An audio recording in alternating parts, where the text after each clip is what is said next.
Shirika la habari la Al Jazeera limeweza kutoa taarifa kwa kiongozi wa dini wa kanisa la Kikatoliki linaloongozwa na Papa Robert Francis Prevost, ambaye kwa sasa yupo kwenye wakati wa kuendelea kuombea amani iendelee kutawala kati ya nchi ya Iran pamoja na nchi ya Israel, na huku akiendelea kuitaka serikali ya Marekani lakini pia na serikali ambazo zimekuwa zikiingilia kama pia nchi ya Urusi kwa kiongozi Vladimir Putin, ili mradi pia kutochochea na kuendelea kuiombea pia kama kutakuwa na makubaliano na maridhiano mazuri baina ya nchi ya Iran pamoja na nchi ya Israel, basi ni swala ambalo ili mradi liweze kukoma na kila moja aweze kuendelea na harakati zake bila ya kuingia katika vita ambazo zinaweza zikasababisha na kuleta mchafuko wa uchochezi na kufanya pia kufikia katika hatima ambayo dunia itakuwa inaelekea kuweza kuingia kwenye changamoto ya baadhi ya nchi nyingi kuweza kuingia katika maangamizo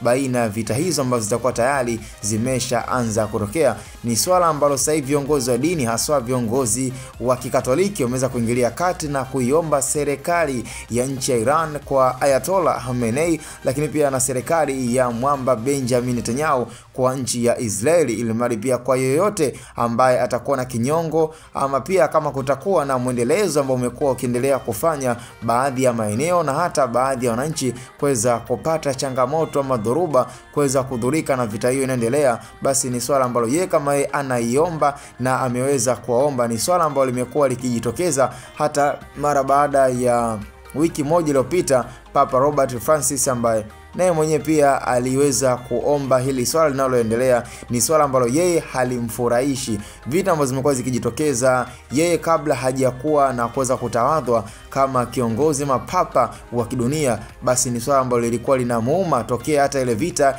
ya Ukraine ambayo ilikuwa ikiendelea, na ni swala ambalo ndio maana kuna baadhi ya watu wameona kwa labda pengine ni kwa nini kipindi vita ya Ukraine ilivyokuepo hakuweza kuongea, lakini